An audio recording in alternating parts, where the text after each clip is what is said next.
ఉపయోగించుకొని కేసీఆర్ ఎట్లయితే తెలంగాణ సాధించిండో అదే పోరాట పటిమను ప్రదర్శిస్తూ గత 2 సంవత్సరాలుగా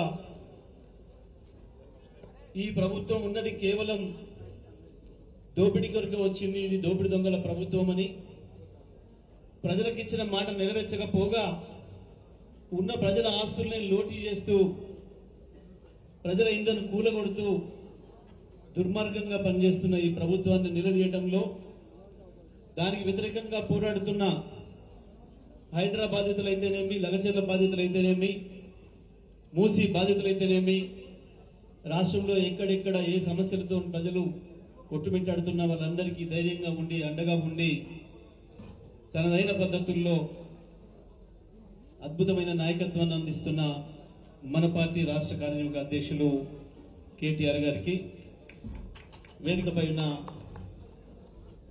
మాజీ రాజ్యసభ సభ్యులు సూర్యాపేట జిల్లా అధ్యక్షులు బడుగు లింగయ్య యాదవ్ గారికి, మాజీ శాసన మండలి సభ్యులు ఉద్యమ సహచరులు కన్నె ప్రభాకర్ గారికి, మాజీ శాసనసభ్యులు ఆలేరు బూడిద భిక్షమయ్య గారికి, కాను మల్లేష్ గారికి, చిరుమర్తి లింగయ్య గారికి, సోదరి ఆలేరు మాజీ శాసనసభ్యురాలు ప్రభుత్వ మాజీ బొంగిరి సునీత మహేందర్ రెడ్డి గారికి, తుంగతుర్తి మాజీ శాసనసభ్యులు మిత్రులు గాదర్ కిషోర్ గారికి, మునుగోడు మాజీ శాసనసభ్యులు మిత్రులు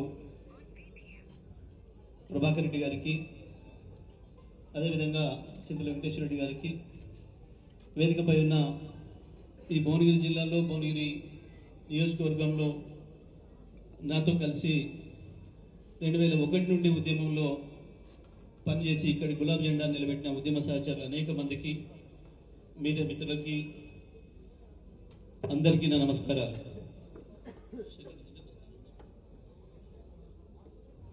ఈరోజు అద్భుతమైన పోరాటం చేసి,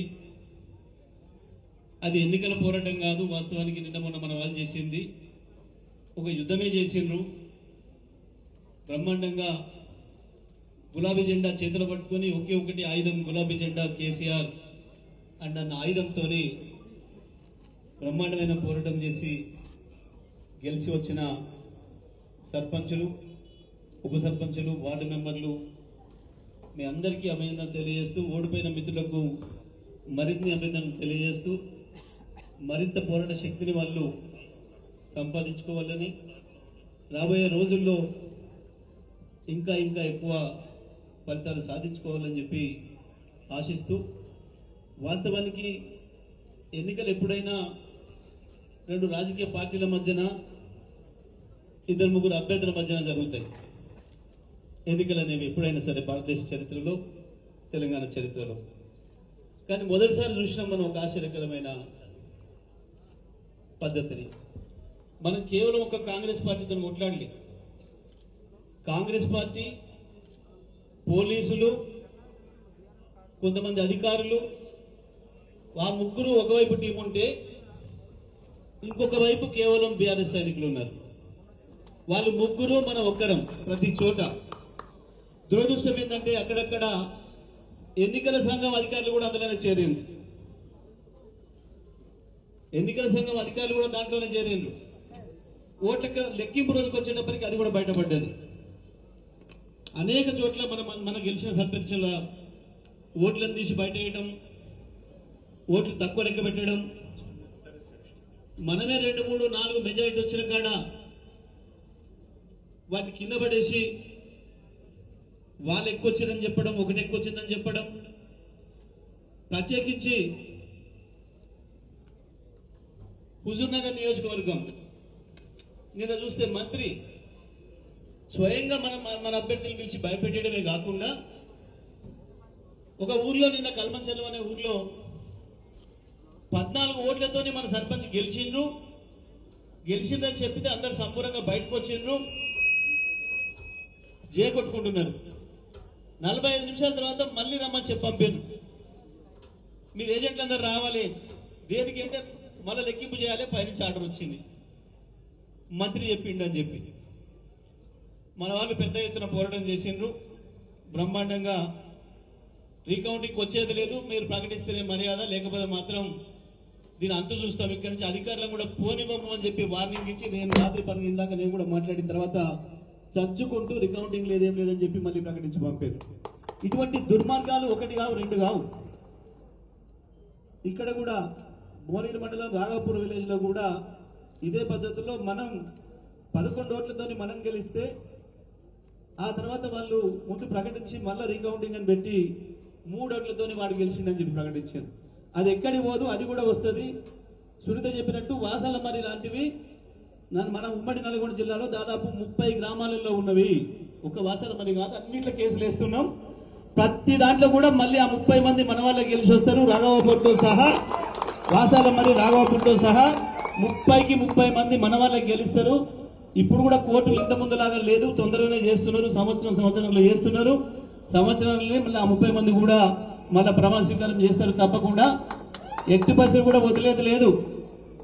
ఇవాళ పోలీసులు, కాంగ్రెస్ అధికారులు అందరూ ఒకటైతేనే కొట్లాడినాం, లెక్క పెట్టకుండా పోయినాం.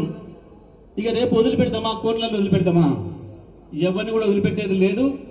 ప్రత్యేకించి పోలీసులు మండల కాంగ్రెస్ ప్రెసిడెంట్ కంటే కూడా మండల ఎస్ఐలు పనిచేస్తున్నారు. బ్లాక్ కాంగ్రెస్ అధ్యక్షుడి కంటే ఎక్కువ వారు సిఐడిఎస్పీలు పనిచేస్తున్నారు. ఇక ఎస్పీలు ఆ స్థాయి అధికారులను మన ఫోన్లు ఎత్తడానికి భయపడుతున్నారు. ఫోన్లు ఎత్తితే సమాధానం చెప్పడానికి లేదు వాళ్ళ కాడ.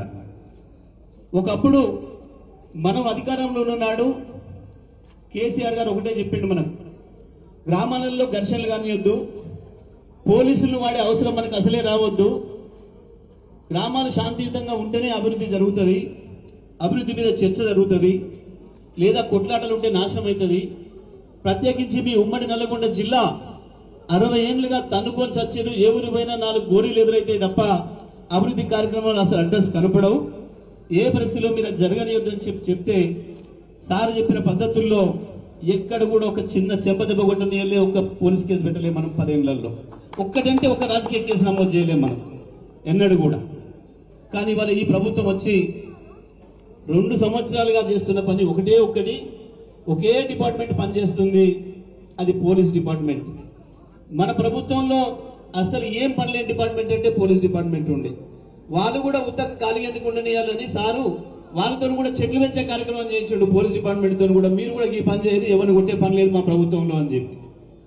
కానీ ఇవాళ మంత్రులు, ఎమ్మెల్యేలు, ముఖ్యమంత్రి ఏమో వాటాలు పంచుకునే పనిలో ఉన్నారు, బిజీగా ఉన్నారు. ఎవరైనా ఎదురు తిరిగితే సోషల్ మీడియాలో ఏదైనా పెడితే, మాట్లాడితే, ప్రశ్నిస్తే వాళ్ళ మీద కేసులు పెట్టి జైలు పంపే పనిలో పోలీసులు బిజీగా ఉన్నారు. ఈ రెండే పనిచేస్తున్నది తప్ప ఇంకొకటి ఇప్పుడు కూడా పనిచేస్తారు ఈ రాష్ట్రంలో. అయినా సరే చాలా మంది మొన్నటిదాకా కొంకణాలు కొట్టిండు. వాడు ఎక్కడ పోయినా మాట్లాడితే కేసీఆర్ లేడు, కేసీఆర్ లేడంలోనే కేసీఆర్ ఉండడనే విషయాన్ని వాడే గుర్తిస్తున్నాడు, వాడే చెప్తున్నాడు. ఆడికి పోయినా సరే, ఏ పండుగకు పోని, ఏ పెళ్లికి పోని, ఏ ఫంక్షన్కి పోని, ఏ కార్యక్రమానికి పోని, స్కూల్ పిల్లల కాడికి పోయి కూడా కేసీఆర్ మీద, కేటీఆర్ మీద ఏడిపోయి, ముసలి దగ్గర పోతే కేటీఆర్ మీద, కేసీఆర్ మీద ఏడిపోయి, ఆఖరికి వాళ్ళ పార్టీ బీజేపీ వ్యతిరేకంగా ర్యాలీ చేయరా, రాజభవన్ పోరా అంటే ఆడిపోయి కూడా మళ్ళీ అక్కడ మొదలుపెట్టి ఆవేశం లాగా మళ్ళీ కిందికి వచ్చేవరకే కేసీఆర్ లేడు, కేటీఆర్ లేడు అని వాడేది మాటలు అంటున్నాడు. అరే ఉన్నాడు రా బిడ్డ, ప్రతి ఊర్లో ఉన్నాడు కేసీఆర్, ప్రతి హృదయంలో ఉన్నాడు కేసీఆర్ అని చెప్పి చూపించిన ఈ ఎన్నికలు దానికి అద్భుతంగా బ్రహ్మాండమైన సైనికుల్లాగా ఎదురొడ్డి పోరాడి ఫలితాన్ని సాధించిన మీ అందరికీ మరొకసారి శుభాకాంక్షలు తెలియజేస్తూ, తప్పకుండా రాబోయే ఎన్నికలు ఏదైతున్నాయో అందులో తిరిగే ఉండదు. ఇవాళకి అర్థమైపోయింది, పోలీసులకు కావచ్చు, పై అధికారులకు కావచ్చు, సెక్రటేరియట్లో ఉన్న అధికారులకు కూడా అర్థమైంది. ఇక కేసీఆర్ ప్రభంజనాన్ని ఆపలేము, ఎక్కువ రోజులు ఈయన ఉండడు, వచ్చేది తప్పకుండా కేసీఆరే. మళ్ళీ కేసీఆర్ ప్రభుత్వం వస్తుంది, మన పని అవుతుందన్న భయం వాళ్ళకు కూడా మొదలైంది. కాబట్టి రేపు వచ్చే ఎంపీటీసీ, జెడ్పీటీసీ ఎన్నికల్లో కూడా నిన్న మనం చేసినట్టు చేయరని ఆశిస్తా ఉన్నా. సునీత చెప్పినట్టు, కిషోర్ చెప్పినట్టు పిక్కు బుక్కులు అవుతున్నాయనే సంగతి వాళ్ళకు కూడా తెలుసు. ఇప్పుడు చదువుకుంటారు, రేపటి నుంచే మీరు చూడ్రి, పోలీసు వాళ్ళ పద్ధతే మారుతుంది, మిమ్మల్ని పలకరిస్తుంటారు. వాడు ఎస్ఐ గాడే మీకు ఫోన్ చేస్తుంటాడు, తప్పకుండా మీ సర్పంచ్లకు ఫోన్ చేస్తుంటాడు. ఇప్పుడు దాకా తప్పులు చేసినోడు కూడా దారికి వస్తారు, ఏం సందేహం లేదు.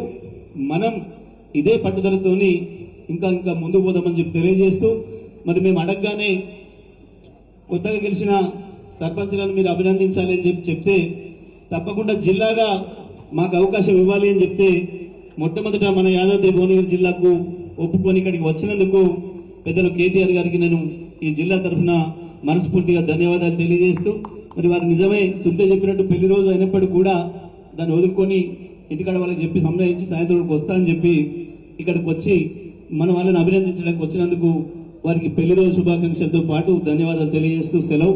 జై తెలంగాణ, జై కేసీఆర్, జై కేసీఆర్, జై కేటీఆర్.